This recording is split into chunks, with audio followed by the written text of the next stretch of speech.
Deməli, qametlərin əmələ gəlməsi 3 dənə mərhələdə baş verir. Həm spermatogenez, həm də ovogenez. Mərhələlərimiz hansı mərhələlərdir? Deməli, birinci mərhələmiz adlanır çoxalma mərhələsi. Buna çoxalma zonası da deyirlər. Bunlar baş verir toxumluğun və yumurtalığın girəcəyində. Oldu. Deməli, çoxalma zonası da deyə bilərik. Çoxalma zonası. Sonra burada var böyümə zonası. Bir də ən sonuncu zonu uşaqlar yetişmə zonası. Yetişmə zonası. Çoxalma zonasında nə baş verir? Bax, şöyle bir dənə çəkil görünür. Çoxalma zonasında nə baş verir? Birinci, çoxalma zonasına daxil olan hər bir hüceyrələr başlayır əvvəlcə 2n2 xromosom dəstinə malik olur və bunlar hər biri başlayır mitoz yolundan bölünməyə. Mitoz yolundan bölündü. Bax, hər biri necə bölündü? Mitoz yolundan bölünməyə başladı. Və sonda belə gələn hər bir hüceyrə 2n2 xromosom dəstinə malik olur. Bax, bu aralıqda uşaqlar interfazada gedir. Çünki biz axı bilirdik ki, mitoz bölünmədən əvvəl nə baş verməlidir mütləq? Interfaza baş verirdi.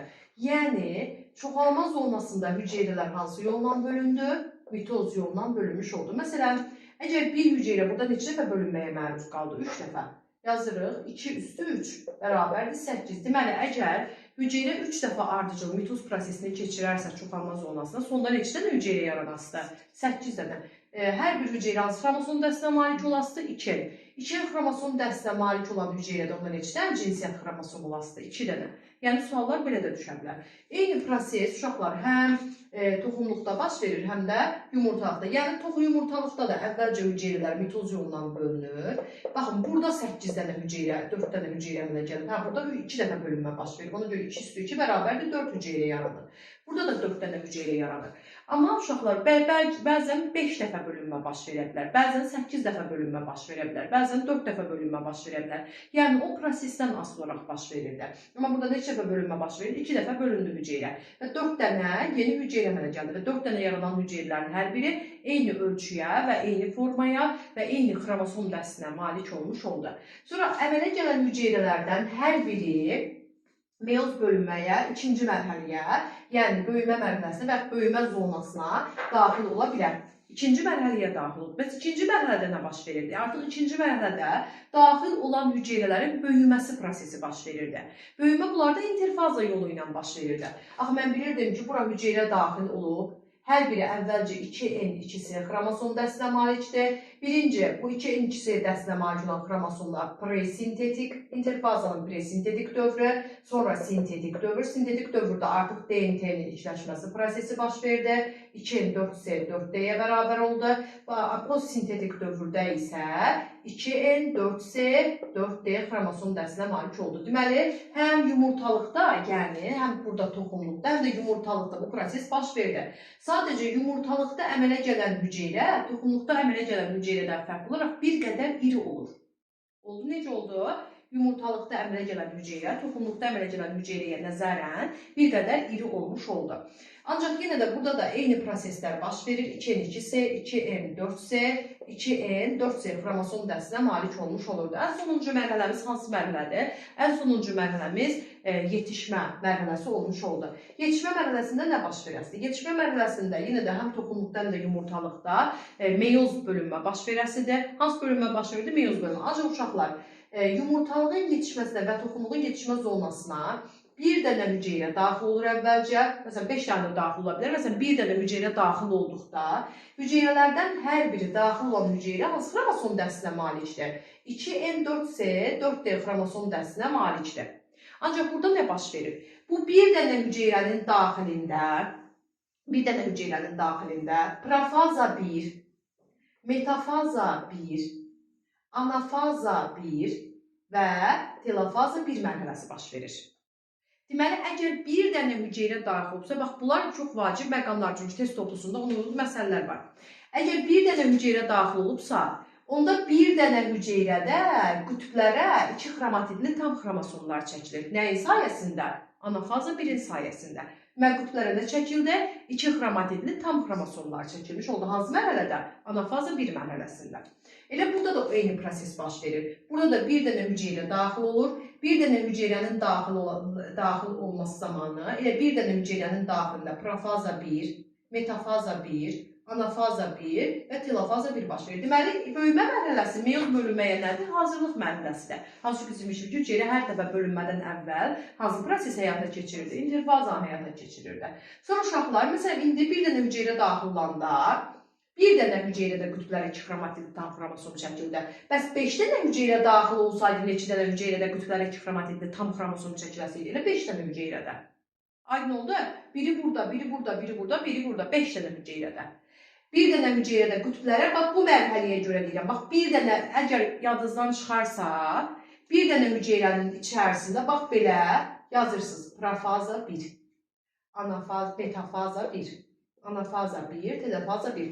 Demək, bu bir dənə hüceyrənin daxilində qütblərə nə çəkilirdi anafazda? Bax, təkcə anafazla çəkirəm. Qütblərə 2 xromatidli xromosomlar çəkilirdi. Axı meyoz bölünmədə nə idi? Nəzmin aydın oldu bura qədər? Sonra proses biraz fərqli formada gedir yumurtalıqda və toxumluqda. Yumurtalıqda nə baş verir uşaqlar? Yumurtalıqda bu içə daxil olmuş hüceyrədən, hansı ki 2M4 xromosom dəstə malikdir, bir dənə iri, hansı proses nəticəsində? Meyoz 1 nəticəsində. Meyoz 1 nəticəsində. Biri iri, biri isə xırda olan birinci dərəcəli yönəldici cisimciklər əmələ gəlir. Yönəldici cisimciklər. Deməli, nə belə gəldi uşaqlar? Birinci dərəcəli yönəldici cisimciklər adlanır. Biri iri olur, biri xırda olur. Amma toxumluqda nə baş verir? Toxumluqda elə bir dənə hüceyrə daxil olduqda əmələ gələn hüceyrələrin hər ikisi eyni ölçüdə olur. Necə oldu? Hər ikisi eyni ölçüdə oldu. Hər biri də meyoz 1 nəticəsində yarandı deyə hər bir hansı xromosom dəstinə malikdir. N2-si 2D. Burada da hər biri N2C 2D xromosom dəstinə malik olmuş olur. Sonra əmələ gələn hüceyrələrin hər birinin daxilində yenə də nə baş verir? Profaza 2, metafaza 2, anafaza 2 və telofaza 2 baş verir. Yenə də profaza 2, metafaza 2, telofaza 2 və anafaza 2 baş vermiş oldu. Oldu? Bax, bunda da eyni proseslər gedir, bunda da eyni proseslər baş verir. Bura qədər çətinliyimiz yoxdur ki? Yoxdur inşallah. Sonra uşaqlar nə baş verir? Bunun da içərisində gedir o proseslər. Məsələn, sən deyə bilər ki, meyoz 1 nəticəsində əmələ gəlmiş bir hüceyrədən neçə cinsi xromosom var? N-in qarşısındakı rəqəmə baxıram, bir dənə. Bəs yetişmə zonasına daxil olan hər bir hüceyrədə neçə dənə cinsi xromosom var? 2 dənə nəyə baxıram? N-in qarşısındakı rəqəmə baxıram. Sonra ən sonunda, bu meyozu bilsək, bu proses bizə bəs eləyir. Bir dənə meyozu bilməyimiz kifayətdir. Meyozun sonunda, yəni yetişmə zonasının sonunda, erkəklərdə, yəni toxumluqda, hamısı eyni böyüklükdə, eyni bərabər ölçüdə olan 4 dənə hüceyrə yaranır. Və bunlarda əmələ gələn 4 hüceyrədən hər biri də uşaqlar nəyə çevrilir? Qametə çevrilir. Yəni, əmələ gələn 4 hüceyrədən 4'ü də nəyə çevrilmiş oldu? Qametə. Və əmələ gələnlərin hər birinin xromosom dəsti NC xromosom dəstinə malik olmuş oldu. Bəs yumurtalıqda nə baş verdi? Yumurtalıqda əmələ gələn hüceyrələrdən biri iri, digəri iri kiçik, hansı ki bir iridən əmələ gəlmişdi. Amma xırda hüceyrədən əmələ gələn hüceyrələrin hər birisi 2 də xırda olur. 3 dənə xırda hüceyrələr, bunlar adlanır uşaqlar, yönəldici cisimciklər. Nə adlanır? Yönəldici cisimciklər adlanır. Yönəldici cisimciklər adlanır və hər biri də NC xromosom dəstinə malik olur. Əmələ gələn bir dənə iri hüceyrə isə qametə çevrilir. Qametə. Uşaqlar, deməli, spermatogenezdə 4 dənə əmələ gələn hüceyrədən 4'ü də qametə çevrilsə də, qametə. Amma ovogenezdə əmələ gələn 4 hüceyrədən sadəcə biri qametə çevrilir. Bu 3 dənə hüceyrə mayalanma prosesində iştirak etmir. Biçlərdə yadınızdadır, bir dənə iri makrospor əmələ gəlirdi. Və budur da, yadınıza düşdü. Birinci qeyri-cinsi mərhələ baş verirdi. 4 dənə hüceyrə yaranırdı. Bunlardan 3'ü iri, 3'ü xırda, biri iri olurdu. Xırda hüceyrələr məhv olurdu. Amma bir dənə iri hüceyrə növbəti dəfə üşüyüm hissəsinin yaranmasında iştirak etmiş olurdu. Çətinimiz yoxdur ki, buna aid. Uşaqlar, erkəkdə əgər biz insan götürsək, insanda deməli hüceyrələrin hər biri N xromosom dəstinə malik olduğuna görə 23 xromosom sayına malikdir. Və erkəklərdə əmələ gələn 4 dənə qametdən ikisi X cinsiyyət xromosomunu, ikisi isə Y cinsiyyət xromosomunu daşıyasıdır. Yəni, X-lə Y-in həmişə nisbəti uşaqlar, X-lə Y-in nisbəti həmişə 1-in 1-ə nisbətində olur. Yəni, bu özünü hər zaman daima qorumuş vəziyyət olur. Amma qadında, əgər qadından söhbət gedirsə, əmələ gələnlərin hamısı X cinsiyyət xromosomunu daşımış olurdu. Və əmələ gələn hüceyrədə əgər enimiz 23-ə bərabərdirsə, bundan 22-si nə idi? Autosomuydu, biri isə X cinsiyyət xromosomu olmuş oldu. İnşallah buna aid necə məsələlər ola bilər? Buna aid belə bir məsələ var. Bu məsələdə izahını, baxın, lövhədə sizə izah edəcəyəm. Diqqətlə qulaq asın ki, məsələni videoya baxıb hər dəfə yadınıza sala bilərsiniz. Yəni, məsələnin ikincisində test oldu. Kimdə var yanında? Var mı? Hə.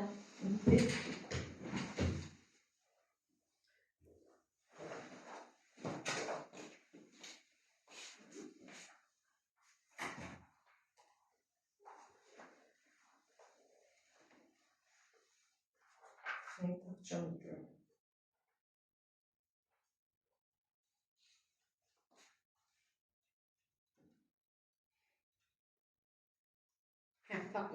Baxın, burada belə bir məsələ var. Baxın, uşaqlar da görsün. Bu məsələlər, baxın, bu tipli məsələlər uşaqlar əvvəl çətin işləyirlər. Birinci, bu məsələləri deməzdən əvvəl nəyi yadımıza salırıq? Yadımıza salırıq ki, canlılarda dişilər homoqamet və yaxud da dişilər heteroqamet olan canlılar var. Hansı canlılardır? Dişi fərdi belə işarə edirəm, erkək fərdi belə işarə etsəm, bəzi canlılarda dişilər heteroqametdir, amma erkəklər homoqamet cinsiyyət xromosomuna malikdirlər. Dişləri heteroqamet olan canlılara aiddir sürünənlər, quşlar, bir də bəzi kəpənəklər. Oldu. Digər canlılar, mən tərsinə deyirəm, indi erkəkləri homoqamet olanlara nələr aiddir?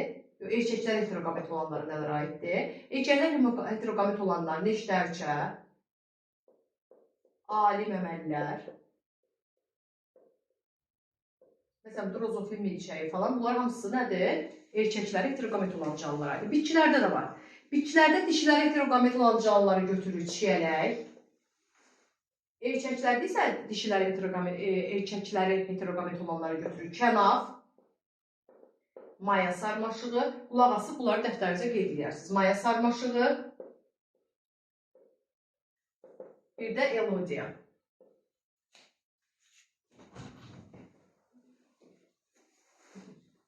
Bir də elodiya aid olmuş olurdu. Oldu? Elodiya. İndi uşaqlar, bir məsələdə belə deyik ki, göyərçində yumurtalığın yetişmə zonasına, neçə dənə hüceyrə daxil olub?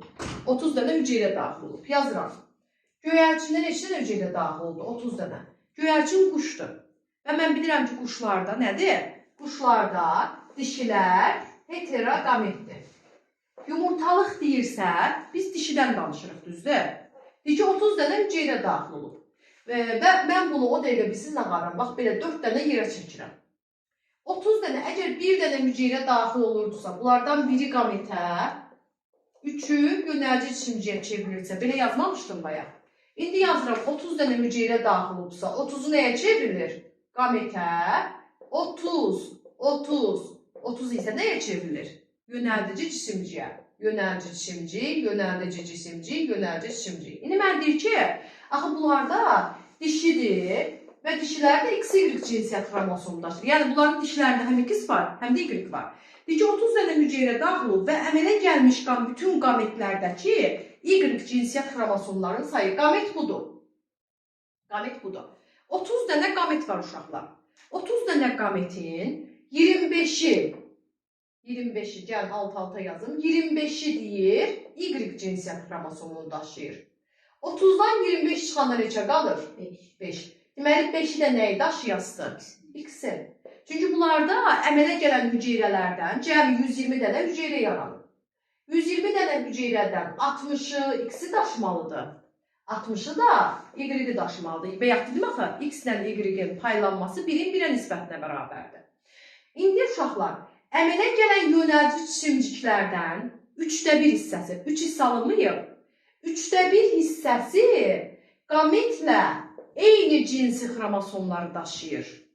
Ona görə birinci dərəcəli və yaxud ikincidə bunların fərqi yoxdur. Hər hansısa birində də 25 dənə Y olasıdır, 5 dənə X olasıdır. İndi o birlərdə fərqli yazıram. Digər 2 hissə isə, yəni 3/2 hissə isə qametdən fərqli cinsi xromosomları daşıyırlar. Onda bura nə yazıram? Yazıram 25 dənə X, 5 dənə Y. Yenə 25 yazıram, 5, 25, 5. Yenə nə yazıram? 25 dənə X, 5 dənə Y yazıram. İndi mən deyir ki, alınan bütün yönəldici cisimciklərdəki Y cinsiyyət xromosomlarının sayı. Yönəldici cisimciklər bunlardır. Əmələ gələn yönəldici cisimciklərdə Y cinsiyyət xromosomlarının sayı deyəndə bu, bir də bu. Neçə dənə oldu uşaqlar? 35. Deməli, əmələ gələn yönəldici cisimciklərdə cəmi neçə dənə Y cinsiyyət xromosomu var? 30 dənə, 35 dənə cinsiyyət xromosomu var idi. Çətinliyi olmaz ki, burada. Buna aid bir neçə dənə orada məsələ var uşaqlar. Bu məsələlərin hər birini işləyirsiniz. Sonra sizə nə məsələlər göstərim uşaqlar? Burada məsələn, belə şeylər var, qrafiklər var. Bu qrafikləri artıq bilmişik ki, əgər ekvatordadırsa metafaza mərhələsidir, qütblərə çəkilmə baş verirsə anafaza mərhələsidir, sonra vətər tellərinin əmələ gəlməsi başa çatırsa, əmələ gəlməyə başlayırsa bu profaza mərhələsidir. Sonra burada, baxın, mənim burada göstərdiyim məsələyə uyğun, yəni, bayaq nəyə başa saldım? Gametogenezə. Burada nə ayırt edirəm? Baxıram ki, yumurtalıqda baş verən bir prosesdir. Niyə yumurtalıqda baş verən bir prosesdir? Çünki burada baxıram ki, biri iridir və 3 dənəsi də xırdadır. Və burada mənə yazıb ki, heyvanlarda yumurta hüceyrənin inkişafıdır. İndi baxın, belə bir şey göstərir. Və bunu da izah edeyim bu məsələndə. Deməli, test toplusu 92-ci, yeni topluda 92-ci səhifədə 70-ci sual. Bax, burada belə çəkib uşaqlar.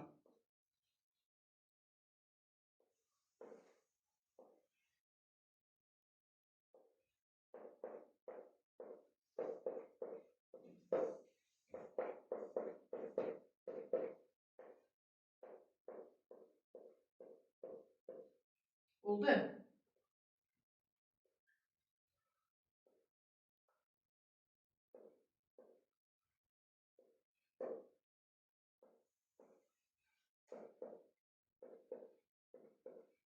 Baxın, indi mənə deyir ki, burada A hüceyrəsini göstərir bizə. Bir də burada bizə göstərir, bax, bu B hüceyrəsini.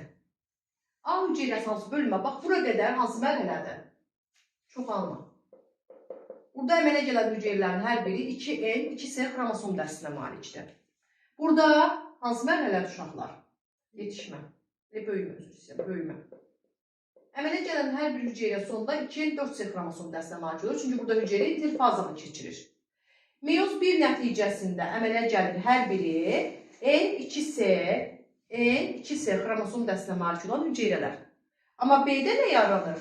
NS xromosom dəstinə malik olan hüceyrələr. İndi bizə deyir ki, cavablardan hansı doğrudur? Baxın, burada da göstərim. Və burada deyir ki, B-də DNT-nin miqdarı A-dan 2 dəfə çoxdur. B-də DNT-nin miqdarı A-dan 2 dəfə çoxdur. Baxırıq, B-də DNT-nin miqdarı neçədir? S-yə bərabərdir. A-da neçəyə bərabərdir? 2S-yə. Ona görə bu cavab yanlışdır. Əslində, A-da DNT-nin miqdarı. Çünki S, 2S, 2D-də var da, düzdür? Bura 2D-ni də yazsam. Bura 2D-ni də yazsam. Burada D-ni də yazsam. Onda bu A variantı yanlış. Sonra deyir ki, B variantında A-da və B-də DNT-nin miqdarı bərabərdir. Yox, burada 2D-dir, burada D-dir. Bu doğru ola bilməz. B-də DNT-nin miqdarı A-dan 4 dəfə azdır. 4 dəfə niyə ki? D-dir, D-dir, 2 dəfə azdır. Bunda 2D-dir, bunda D-dir. A-da DNT-nin miqdarı B-dən 2 dəfə çoxdur. Bəli, A-da 2D-dir, B-də isə D-dir. Deməli, A-da DNT-nin miqdarı B-dən neçə dəfə çoxdur? 2 dəfə çoxdur. Nəzmin aydın oldu qızım? Dəqiq. İndi bir dənə qaldı bizdə partenogenezi də başa salacağım. Konjugasiyanı bilirik. Konjugasiya cinsi çoxalmanın, ümumiyyətlə cinsi çoxalmanın var idi konjugasiya növü, var idi qametlərin yaranması ilə baş verən və qametlərin birləşməsi ilə olan mayalanma var idi. Örtülü toxumlarda 2 qat mayalanma var idi. Sonra bir də var partenogeniz. Partenogeniz nə demək uşaqlar? Partenogeniz sözünün mənası partenos qız, genezi isə əmələ gəlməkdir. Nə deməkdir? Yəni qız əmələ gəlmə. İndi adının da mənasını doğruldacaq. Niyə qız əmələ gəlməli? Əsasən baş verir erkək balarlarda, dafniyalarda, mənənələrdə. Bizim kitabda sadəcə onu verirlər. Məsələn, əvvəl kitablarda Hind toyuğu zad da var idi onurğalılardan, təzə kitablarda yoxdur. Əvvəlkilərdə verirdilər, yenə verirlər. Sadəcə bizim kitabda olanları öyrənsək bizə bəs eləyir. Deməli, uşaqlar, mən buraya yazıram dişi bal arısı, burada yazıram erkək bal arısı. Dişi bal arısı nə baş verir? Birinci də dişi bal arısı, qamet əmələ gələn zaman dişi bal arısı 2 xromosom dəstinə malikdir. Bu dişi bal arısında yumurtalıqda meyoz baş verdikdə, ondan əmələ gəlir yumurta hüceyrələr, hansı ki N xromosom dəstinə malikdir.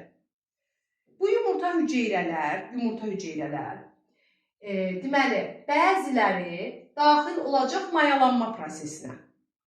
Amma yumurta hüceyrələrindən, məsələn 5 dənə yumurta hüceyrə yaradıb, tutaq ki, biri daxil oldu mayalanmaya. Amma yumurta hüceyrələrdən bəziləri mayalanma keçirmədən birbaşa erkək, yəni truten deyirlər buna, erkək bal arısına başlanğıc verir. Erkək bal arısına başlanğıc verir. Erkək bal arısını biz nə adlandırırıq? Truten adlandırmış oluruq. Ona görə mayalanma getmədən əmələ gələn erkək bal arıları yalnız haploid xromosom dəstinə malikdir və ana arının xüsusiyyətini daşıyır. Və mama balası deyə bilərik bunlara, birdən deyirlər, falan olan mama balasıdır.